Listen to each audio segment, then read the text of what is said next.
Hello, everyone. Welcome to another episode of Financial Tides. This is your host, Taylor Perillo, Certified Financial Planner. And today we're going to be discussing the payoff of debt or investing and which one is better in certain situations and when you should do it. So let's just jump right into it. So, should you pay off debt or should you invest if you have extra money on the sideline? So, it sounds like it might be a simple answer, but really it is a lot deeper than that. It's not always a black and white answer. It's really going to depend whether you have credit cards, student loans, or the different types of debt out there, low interest mortgage, car payment. It really varies, and it kind of varies with your situation as well. So, not one size fits all by any means. So, we're going to kind of go through the different scenarios and when you should do them and kind of discuss the bigger topic that this kind of hits on, which is the math versus the emotion conflict, which is just basically that you have your logic, which says that if you're earning 7% in an investment account, for example, and the interest that you have is 4%, investing's going to win. That's kind of the math side of things. And then there's the emotional side of things, which is how you feel about having debt and if it hinders your confidence and your ability to make decisions that you want to make or risks that you want to take because um, you are not debt free. So, jumping kind of right into it, there's real life messy equations basically that go in our head where we have to balance the emotion, the risk tolerance, and your different motivations and mental bandwidth to make these decisions. So, kind of breaking it down, starting with debt types, we have high interest debt, which, for example, is a credit card. You're always going to want this to be your top priority. And the reason why you're going to do that is because it's compounding interest against you. So the rule of 72 is something that we talk about often when we're talking about investing. It works the same way with debt. So if, for example, you have a 20% interest rate on your credit card, that means that if you had $10,000 worth of debt, it's going to be $20,000 worth of debt in 3.5 years. It's going to double in that 3.5 year period. So that's the same thing, rule of 72, if you want to look it up. I won't go into too much detail here, but it's just how long it's going to take your money to double based on the interest rate. So yeah, you have to plug that hole. You cannot stay above water by continuously paying 20% debt. And if you are, you're missing out on a lot of opportunity. So anything high interest debt, we really consider that to be 10% or higher is the absolute crucial, but even above six really is where we start considering it to be more high interest debt. Next is student loans. So student loans is kind of more of a gray area here because typical student loans can range pretty drastically depending on what type of student loans, whether they're parent loans, private loans, the government subsidized versus unsubsidized. So we see these typically ranging anywhere from 3 to 7%. So kind of just going off of that same rule, you're kind of looking at that 5% target in the middle. And if you're under it, or if you're eligible for some forgiveness, you may want to take the time to invest and use those finances to invest. Where if you're over that 5% threshold, or you know you're not going to qualify for forgiveness at any point in time for any reason, you definitely want to start tackling that and prioritizing paying off more so than investing. And we'll kind of go why when we talk about the guaranteed rate of return of paying off debt. So the next one is don't forget that having these, and this is why it becomes such a gray area, is because it can limit your flexibility if you don't have the confidence that you're debt free and you have these monthly payments to make. It can change your opinion on whether you want to change careers and take that additional risk, start a family, and it can just overall factor into your decision-making process as a whole. So you have to know that when you're making these decisions, it's going to go into not just the math, but also the emotion. The next is low interest debt, and we call this strategic debt. There's a lot of other firms and big TV personalities that will say that there's no such thing as good debt or strategic debt, and that you should always pay off all your debt before you start investing. outside of maybe $1,000 emergency fund. We're not quite as stingent on that because there's a lot of debts out there that you can often pay down quicker than the interest rate that you can earn. And at certain higher interest rate times, like now, you can get 4 or 5% safe on a CD or a treasury bill. That's a great time to have strategic debt, which is any debt under 4%. So a lot of mortgages out there are below that 4% threshold just because we had such an amazing opportunity to refinance in previous years. Same thing with car loans. Car loans often you'll see 0% financing, 0.9, 1.9. These are depreciating assets, so if you can avoid them, you want to with car loans, but they're often a debt that you can pretty easily outpace with a long-term investment, comparatively speaking. So you have to ask yourself really when it comes to these, what do you value more? Do you value maximizing your returns, or do you value having the confidence that you do not have to worry about debt? So that's back again, emotions. We're going to keep mentioning that. It's the emotion versus the math. Do you want to maximize your returns? You don't always have to, but some financial plans do. You have to be really considerate that if you're not taking advantage of every opportunity to maximize your returns, you're not going to have as much invested when you get to retirement, and your retirement plan may look very different. So, just something to consider when you're thinking of both.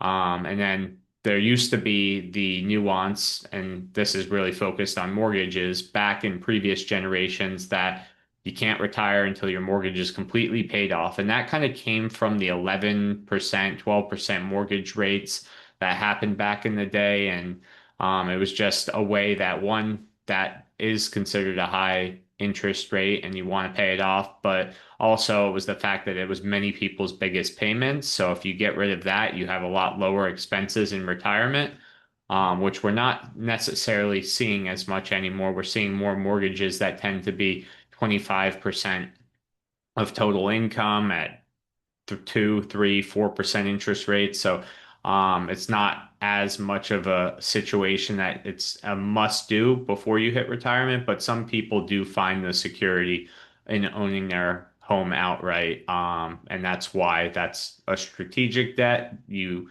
can pay it off and maximize your returns, and use that fund, or not maximize your returns, but maximize your investing, and try to get the best compounding rate that you can, compared to just paying off the mortgage. So you got to choose ultimately at the end of the day what's right for your mental and financial health. You don't want anything that's going to keep you up at night and stop you from sleeping. So if that's something that the mortgage is doing for you, pay it off. It's not worth your health. If you're not getting good sleep, your health is going to cost more than the compounding interest you're going to gain on investing.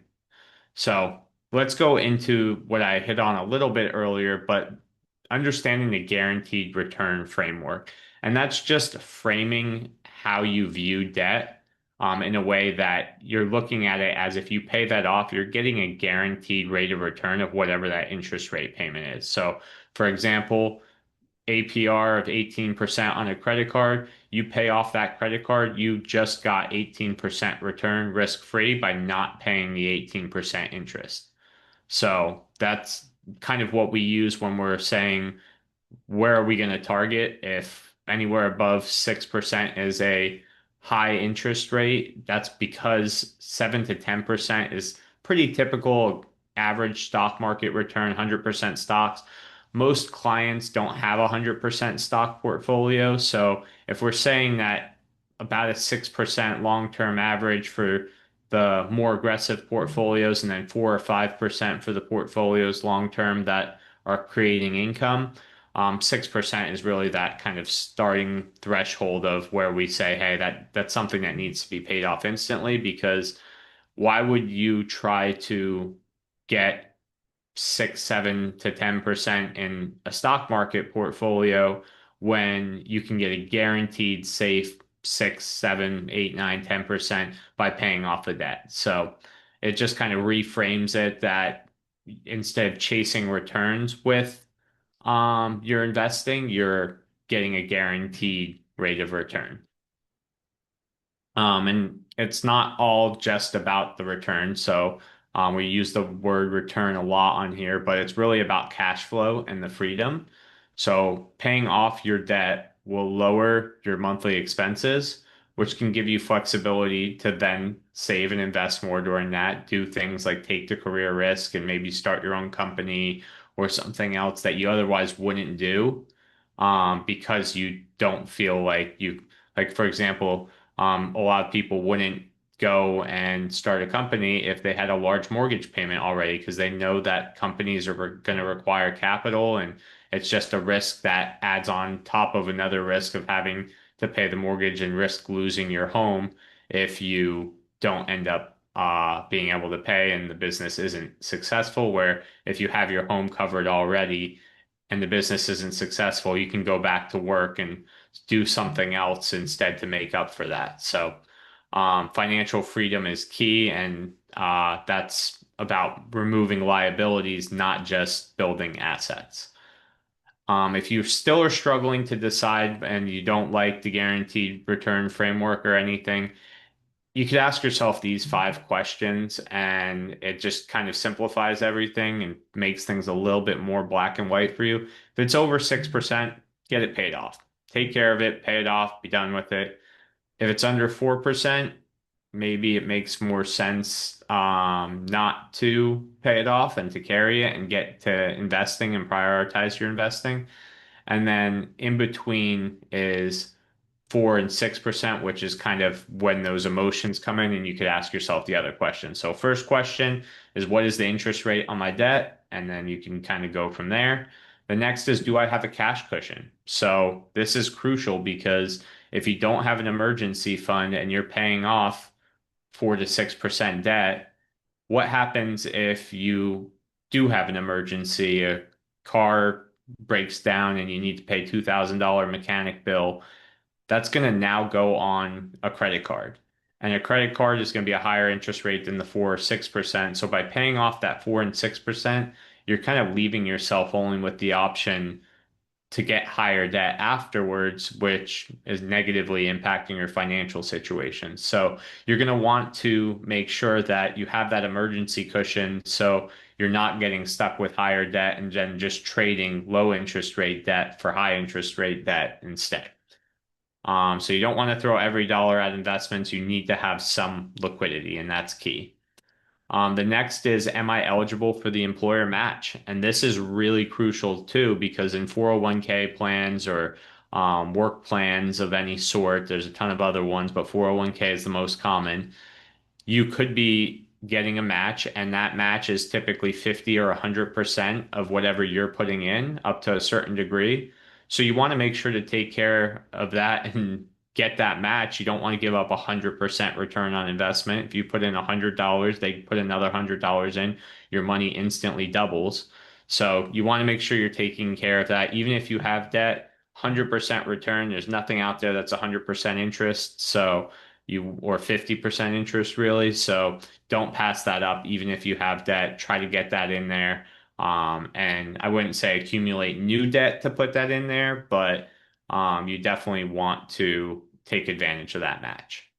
The fourth question is, how do I feel about the debt? So this is again back to the emotional side of things.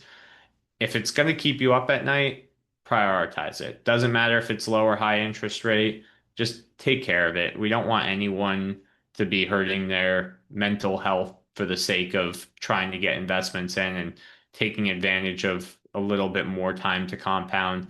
Get the debt paid off, and then you could use the extra cash flow that you have to invest. But if it doesn't bother you, I think having a clear investment plan and strategy that you're putting the funds in, I think can be the right move if it's not going to bother you and that feels okay to carry for you. And then just kind of framing it to give yourself more of a future focused mindset. I always say, think about what your long-term self is going to look back and view this as. If you're going to look back and say, man, I wish I started investing earlier, look at all this compound interest that I could have taken advantage of. I think then probably prioritizing investing might be a good thing. But if you're going to say, look, I have no regrets of that, I'm debt free, I have very few liabilities, I can move freely as I want to, I think that that might be a bigger priority for yourself too. So frame it more in the future. So it's not just about your short-term pressure of, hey, this debt feels crippling right now to me. Think about it in the future sense that what you're going to trade off is a larger asset pool in the future, and if that feels okay for you.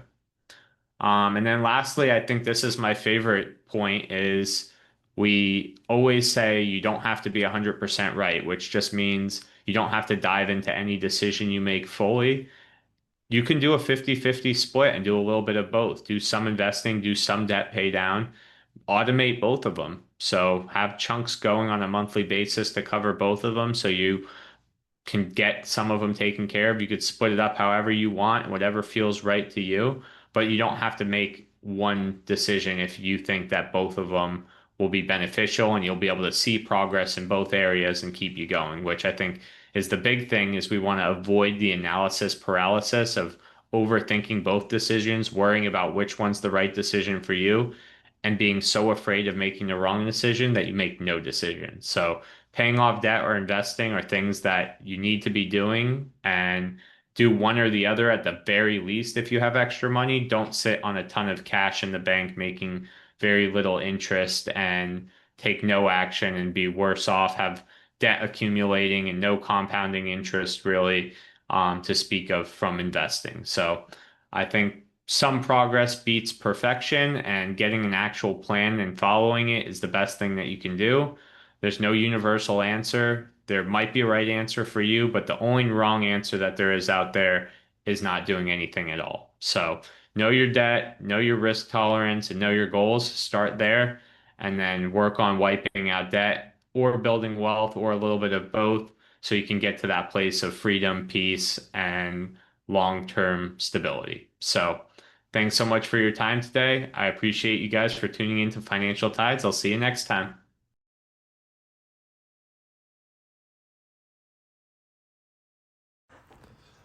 John Perillo and Taylor Perillo are financial advisors offering securities through Cetera Advisors LLC, a registered broker-dealer, doing insurance business in California as CFGA Insurance Agency LLC, member FINRA/SIPC. Advisory services offered through Cetera Investment Advisors LLC, a registered investment advisor.